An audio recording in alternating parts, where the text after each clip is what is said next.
Friends, வணக்கம். Welcome to my channel. இன்றைக்கி நம்ம ரொம்ப ஹெல்த்தியான ஒரு ரெசிபி தான் பார்க்க போகிறோம்.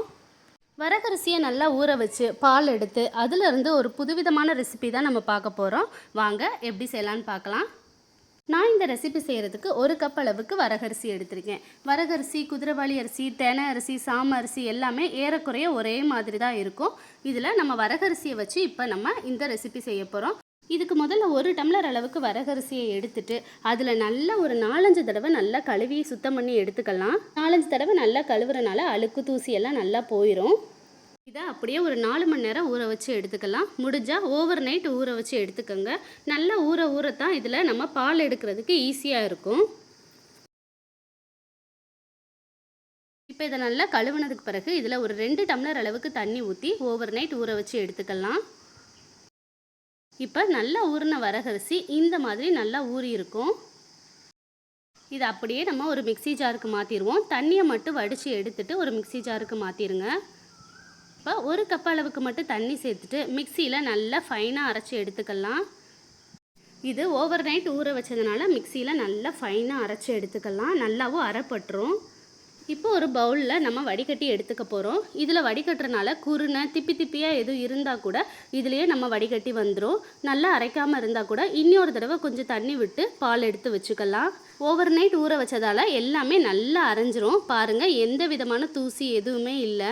நல்லா ஃபைனாக அரைச்சிருச்சு. இப்போ இதில் மிக்சி ஜாரை கழுவி மட்டும் கொஞ்சோண்டு தண்ணி சேர்த்து அதையும் வடிகட்டி நம்ம எடுத்துக்கலாம். இப்போ வரகரிசியிலேருந்து நம்ம பால் எடுத்தாச்சு. அப்படியே ஒரு க்ளீனான கண்டெய்னரில் போட்டு ஊற்றி வச்சுட்டிங்கன்னா ஒரு 2 நாளைக்கு ஃப்ரிட்ஜில் வச்சு நம்ம ஸ்டோர் பண்ணிக்கலாம். இந்த மாதிரி எல்லாத்தையும் நல்லா கலக்கி விட்டுட்டு ஒரு கண்டெய்னரில் ஊற்றி நம்ம ஸ்டோர் பண்ணிக்க போகிறோம். நம்ம அளவு அதிகமாக போடுறதா இருந்தால் மட்டும் கண்டெய்னரில் ஊற்றி ஸ்டோர் பண்ணிக்கலாம். இல்லாட்டி நைட்டு ஊற வச்சுட்டு காலையில் ஃப்ரெஷ்ஷாக அரைச்சிட்டு அப்படியே செஞ்சு கூட குழந்தைகளுக்கு நம்ம கொடுத்துக்கலாம். இந்த மாதிரி சிறுதானிய அரிசியெல்லாம் சாப்பிடாத குழந்தைகளுக்கு இந்த மாதிரி செஞ்சு கொடுத்தீங்கன்னா அவங்களும் விரும்பி சாப்பிடுவாங்க. பெரியவங்களுக்கும் இது சாப்பிட்றதுக்கும் நல்லா டேஸ்ட்டாகவும் சூப்பராகவும் இருக்கும். இந்த மாதிரி பால் எடுத்து வச்ச பிறகு நம்ம இதை ஃப்ரிட்ஜில் உடனே ஸ்டோர் பண்ணிடணும். இப்போ ஒரு பேனில் 1 ஸ்பூன் அளவுக்கு பட்டர் சேர்த்துருக்கேன். அடுப்பை சிம்லேயே வச்சுக்கோங்க. பட்டர் லேசாக உருகுனதும் நம்ம இதில் 10 பல் பூண்டு பொடியாக கட் பண்ணி வச்சுருக்கேன். அதை இதோடு சேர்த்துட்டு நல்லா ஃப்ரை பண்ணி விட்டுருங்க. பூண்டு நல்லா ஃப்ரை ஆகட்டும். இப்போ இதில் நம்ம காய்கறியெல்லாம் சேர்க்க போகிறோம். உங்களுக்கு பிடிச்சமான காய்கறி எதுவானாலும் இதில் சேர்த்துக்கோங்க. நான் இதில் ஒரு குடமிளகாயை பொடியாக கட் பண்ணி வச்சுருக்கேன். அதை இதில் சேர்க்க போகிறேன். அடுப்பு மீடியம் ஃப்ளேம்லேயே இருக்கட்டும். குடமிளகாய் பூண்டு எல்லாம் 1 நிமிஷத்துக்கு நல்லா வதங்கட்டும். இப்போ இதில் ஒரு 1/4 கப் அளவுக்கு ஸ்வீட் கார்ன் எடுத்து வச்சுருக்கேன். அதையும் இதோடு சேர்த்துட்டு அந்த பட்டரோடையே சேர்த்துட்டு நல்லா மிக்ஸ் பண்ணி விட்டுருங்க. நல்லா 1 நிமிஷம் நல்லா வதங்கட்டும்.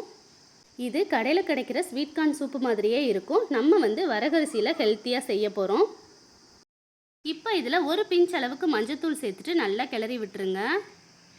இப்போ நம்ம ரெடி பண்ணி வச்சுருந்த வரகரிசி பாலை 1 டம்ளர் அளவுக்கு நம்ம சேர்த்துக்கலாம். இப்போ இதில் 2.5 டம்ளர் அளவுக்கு தண்ணி சேர்க்க போகிறோம். இந்த சூப் செஞ்சு வச்ச பிறகு ஆறுனது கொஞ்சம் கெட்டியாயிரும். அதனால இப்போவே நம்ம 2.5 டம்ளர் அளவுக்கு தண்ணி சேர்த்துட்டோம்னா கரெக்டான பக்குவத்தில் இருக்கும். செஞ்சு வச்சுட்டு கொஞ்சம் நேரம் கழித்து சாப்பிட்ற மாதிரி இருந்தால் மறுபடியும் ஒரு 1/2 கப் அளவுக்கு சுடு தண்ணி ஊற்றிட்டு அடுப்பில் 1 நிமிஷம் வச்சுட்டு அப்புறமேல் நீங்கள் சாப்பிடுங்க. இப்போ இதுக்கு தேவையான அளவு உப்பு சேர்த்துக்க போகிறோம்.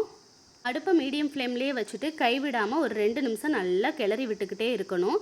அப்போ தான் ஒன்று சேர எல்லா பக்கமும் நல்லா வெந்து வரும்.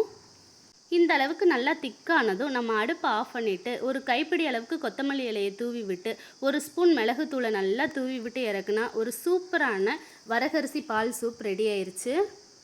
அப்படியே நம்ம சர்வ் பண்ணிடலாம். இந்த வரகரிசியில் ஸ்வீட் கார்ன் குடமிளகாயெல்லாம் போட்டிருக்கனால ரொம்ப டேஸ்ட்டான ஒரு சூப் கிடைக்குங்க. ஸ்கூல் விட்டு வர்ற குழந்தைகளுக்கு இந்த மாதிரி ரெடி பண்ணி வச்சுருந்தீங்கன்னா அவங்களும் விரும்பி சாப்பிடுவாங்க. ஸ்வீட் கார்ன் சூப்பு எல்லா குழந்தைகளுக்கும் ரொம்ப பிடிக்கும். இது வரகரிசியில் செஞ்ச சூப்பு தாங்கிறது குழந்தைகளுக்கு தெரியாது. இந்த மாதிரி சிறுதானிய ரெசிப்பியை இப்போ இருந்தே குழந்தைகளுக்கு கொஞ்சம் கொஞ்சமாக பழக்கப்படுத்திட்டிங்கன்னா அவங்களும் பின்னாடி நல்லா சாப்பிட ஆரம்பிச்சுடுவாங்க. இந்த மாதிரி செஞ்சு நீங்களும் கண்டிப்பாக ட்ரை பண்ணி பாருங்கள். அவ்வளோ டேஸ்ட்டாக அவ்வளோ சூப்பராக இருக்கும். நீங்களும் இதை ட்ரை பண்ணி பார்த்துட்டு எனக்கு கமெண்ட் பண்ணுங்கள். இந்த வீடியோ உங்களுக்கு பிடிச்சிருந்துச்சுன்னா லைக் பண்ணுங்கள், ஷேர் பண்ணுங்கள், மறக்காமல் சப்ஸ்கிரைப் பண்ணுங்கள். வேறொரு யூஸ்ஃபுல்லான வீடியோவில் பார்க்கலாம். பாய்.